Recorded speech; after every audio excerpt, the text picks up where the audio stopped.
2013년 5월 이스라엘 하이파베이 키르얏 얌 앞바다에서 충격적인 생명체의 모습을 포착한 영상 하나가 업로드됩니다.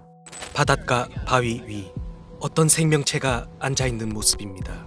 이 생명체는 누군가가 자신의 모습을 관찰하고 있다는 느낌을 받았을까요? 저게 무엇이냐며 소리를 지르는 사람들 쪽 뒤를 쳐다보고는 이내 바닷속으로 들어갑니다. 뒤로는 꼬리 지느러미의 모습, 앞은 마치 사람과 흡사한 이 생명체. 촬영자는 직접 촬영한 것이고 많은 사람들이 함께 목격하였다고 주장합니다. 이를 본 사람들은 상상 속으로만 존재해 오던 인어가 실제로 존재하고 그것이 촬영된 것이라고 주장합니다. 그 말이 사실일까요? 동화 혹은 전설, 상상 속 생명체로만 알고 있던 인어 미스터리입니다.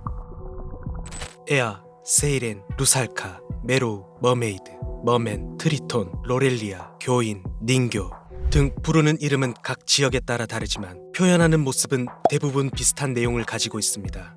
상체는 인간의 모습, 하반신은 물고기의 모습을 하고 있으며 기록에 따르면 동서양을 막론하고 인어에 대한 전설이 굉장히 많이 적혀 있습니다. 최초 인어의 전설은 기원전 1000년경까지 거슬러 올라갑니다. 아시리아의 여왕 세미라미스의 어머니 아타르가티스는 유한한 생명을 지닌 목동을 사랑하는 여신이었으나 그를 죽이게 되고 부끄러움을 느낀 나머지 그녀는 물속으로 뛰어들었고 물고기의 형상으로 바뀌게 되지만 그녀가 가지고 있던 아름다움은 사라지지 않았다.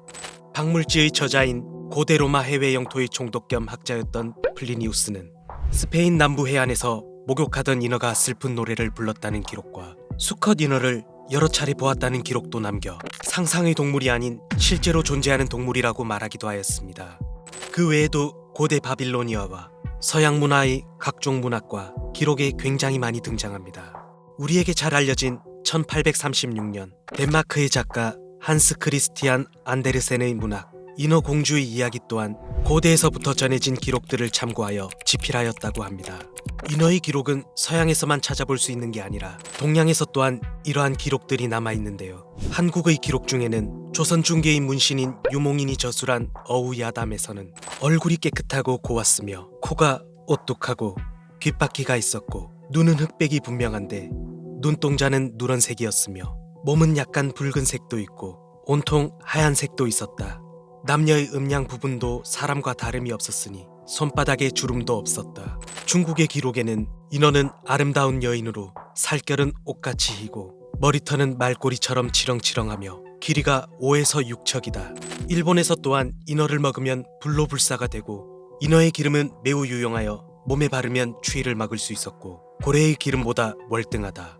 동서양을 막론한 이러한 기록들을 자세히 살펴보면 전설 속 상상의 동물로 표현하기보단 실제로 존재하는 동물로 묘사하는 느낌을 강하게 받을 수 있습니다. 물론 이를 믿지 않는 사람들은 돌고래나 듀곤과 같은 동물들이 헤엄치는 것을 보고 착각한 것이 아니냐는 이야기를 합니다. 실제로 멀리서 그 모습을 보면 마치 사람이 헤엄치는 것과 비슷한 착시를 불러일으키기도 합니다. 하지만 인어를 포획했다는 기록들을 많이 찾아볼 수 있는데 이를 묘사한 부분들이 과연 착시를 불러일으켰다고 보기에는 굉장히 상세하고 사실적인 부분들로 기록되어 있습니다. 현대에 와서도 목격담이 여럿 존재하는데 그 중에는 1962년 소련의 한 화물선이 쿠바 해역에 침몰하자 그 당시 수색팀에 함께 있었던 러시아 대학의 웨이거 레이더 박사는 수색 카메라 앞으로 뛰어드는 기이한 모양의 물고기를 발견하는데 이 모습을 자세히 살펴보니 머리 부분은 아가미가 있고 몸은 새까만 비늘에 장난스러우며 호기심 어린 눈으로 카메라를 바라보고 있었고 녹색의 손을 가지고 있어 그 생물은 인어일 것이라는 발표를 합니다. 그리고 1991년 8월에는 미국의 두 어부가 인어 사체를 발견하기도 했는데요. 당시 언론은 그에 대해 앞다퉈 보도했는데 인어의 총 길이는 173cm로 상반신은 사람의 모습이었지만 하반신은 물고기 형태였다. 머리 부분이 상당히 크고 발달했고 양손에는 날카로운 발톱이 있었으며 눈은 다른 어종과 마찬가지로 눈꺼풀이 없었다. 이 연구에 참여한 미국의 에오소드 박사는 조사 결과 인어는 전설 속의 생물이 아니라 실제 존재할 수도 있다고 입장을 밝히기도 했습니다.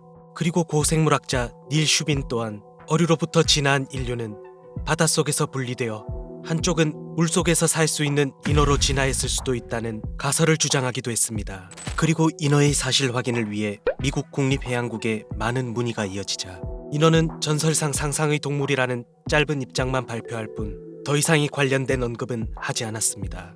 물론 많은 목격담과 그 증거물이라고 전시되어 있는 인어의 사체들, 그리고 인어를 촬영한 영상들 대부분은 돈을 목적으로 또는 흥미를 유발하기 위한 조작된 자료들이 많습니다.